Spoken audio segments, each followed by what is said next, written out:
Hey everybody, this is Lorelia coming to you with a message right here in my car, and I want to talk about your financial situation and why you shouldn't treat it like a charity case.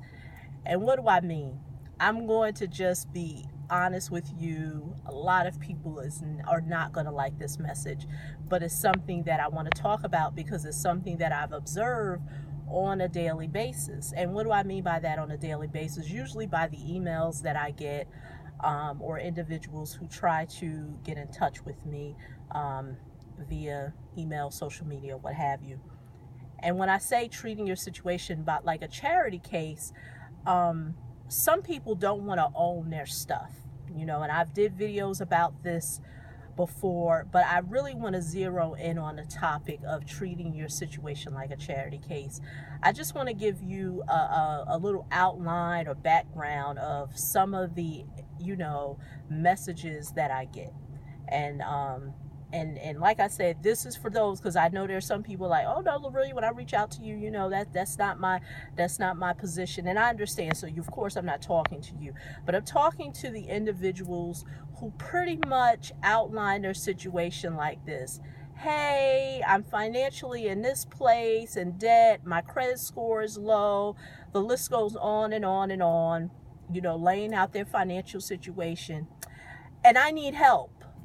But I don't want to pay to get credit repair or invest in education. I just want someone to help me. Let me be very clear. When you approach your situation like I'm the victim, and since I'm the victim, let me plead my case and let me show you why I need help. In this day and time, it's not the time to be a victim, because it's too much resources. Even if it's not coming from me, there's other people talking about the topic. So there is help. But this is what I want to say for those who buy into victimhood. And I've talked about it in another video. The individuals who approach their situation in victimhood never go to the source of how they got into debt. They never go to the auto lender or the finance company or the car dealership that sold them a car knowing that they financially couldn't afford it, knew that they would eventually default on the loan. They don't go to those individuals. They don't go to the mortgage broker who knew that they didn't understand the terms of the loan and sold them a house or got them approved for a mortgage that they knew that they could not afford. They don't go to the numerous credit card companies that provide them with offers in the mail or by the internet or what have you and say, hey, I need help. And like I said, when you don't go to the root, and when I say go to the root, I'm not saying go to those individuals and plead your case and be a victim. But what I am saying is own your stuff. Understand where you are. This is where I'm at. And now I need help. And by all means, do whatever you need to do to get help. But staying in the place of I'm a victim and let me see how much free stuff or how bad of a case I can create for myself to get people to listen.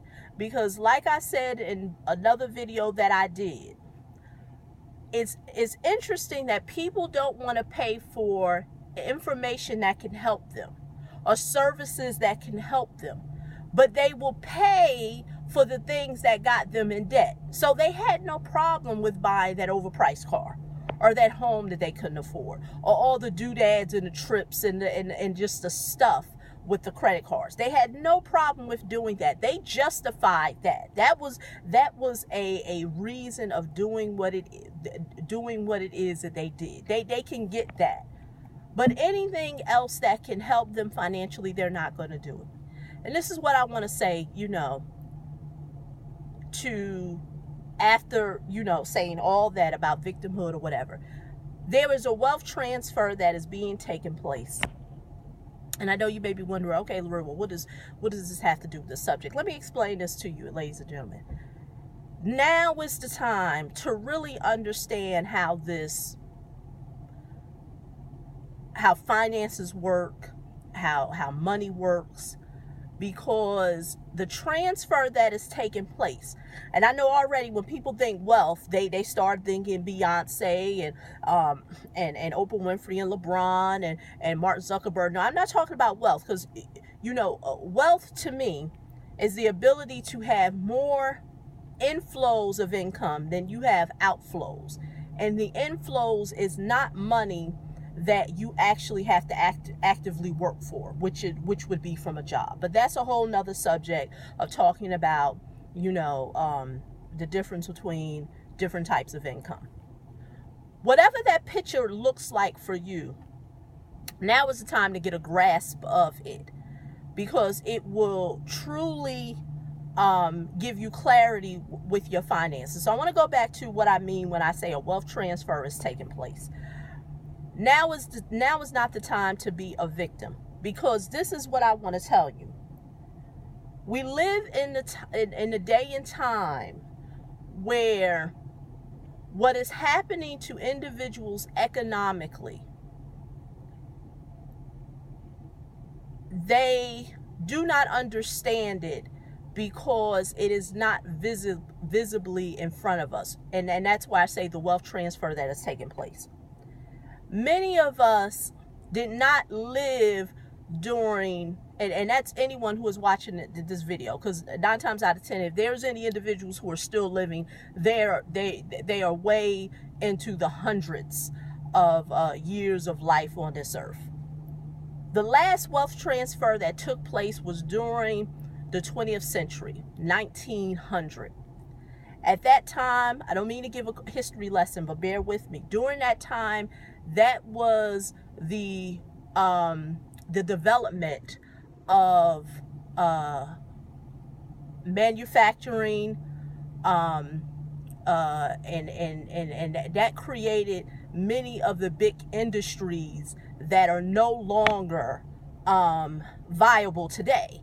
Many of us know or have family who may have worked at these big industrial companies that no longer employ our family, whether it's the auto industry, the textile industry, the manufacturing industry. At the end of the day, we all probably know an uncle, an aunt, a mother, a father, a brother, a sister who at one time lived very well being employed in those industries, and now those industries are now dying. I know you're wondering, okay, Lorraine, what do you mean? Where's this message going?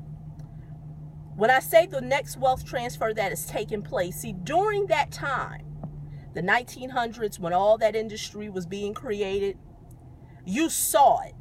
If you read in history, they will tell you how cities got developed, what created the suburbs later on after World War II. At the end of the day, people saw things being created. So even if you were from a group of people who didn't really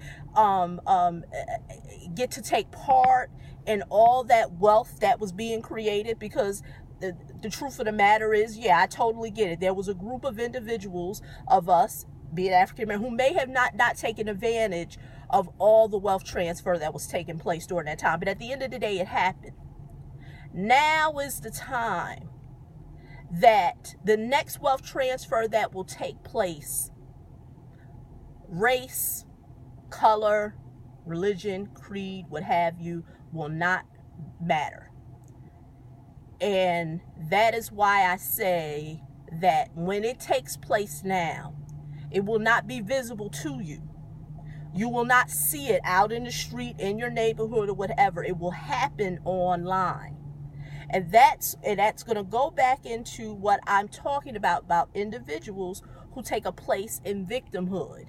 Now is not the time to take place in being in a place of victimhood, because if you own your stuff, recognizing where you are, deciding, okay, I invested, I paid money for all that other crap that got me in this situation. Now let me pay for something that could possibly help me. Then I can decide to be part of this transfer that is taking place. Because like I said, mark my word, it is taking place now, and it's going to get bigger. And that's why I said all this financial stuff, this credit stuff, it's really a game. I talked about it in with the student loans, how we are conditioned. We are conditioned to be in debt. There are many people who are conditioned into saying, and will argue me down and say, well, Lorelia, it's not my fault that I bought a house that I couldn't afford. I thought I was doing what I was told to buy a house. Lorelia, it's not my fault that I bought a car and I didn't understand the terms of the loan. That is buying into victimhood. It's too much information out there. It's too much information out there. So that's why I said stop treating your finances like a charity case, because if you continue treating your finances like a charity case, you will never own your stuff. You will never take part of what is going on right now, because many people will not have access to the information because they're so caught up in this situation of what's going on financially with them. I really don't understand how really a person can say all these things are happening to me financially, but I don't want to do nothing. Like, I want to pass my problems on to you and you figure out. Like, I will not never understand that mentality. And like I said, a lot of times we've just been conditioned that, I'm a charity case and I shouldn't understand my situation. So that's why I'm giving it to you. So you own my stuff and you figure out and get back to me and let me know if it's a thumbs up or a thumbs down. Nah, so I'm going to leave it like this. If you are somebody who is looking to get out of victimhood and saying, hey, I want to own my stuff, I'm doing my last class for 2016. It's a 4-week class for anyone who is seriously about increasing that credit score. You can go to www.yourmoneymentor.com/online class. You'll learn about it right there. Last class I did was in June. There are people who have gotten results and are now in the 700 club. They were coachable. They did what I said. And that's another thing to take into consideration. If you are thinking about doing the course and not going to do all the things that I will instruct you to do, by all means save your money and don't invest in a course, because only individuals who are not coachable, they kind of want to do it their own way, will not see any results. And then they're going to say, oh, it don't work, this, that, and the other.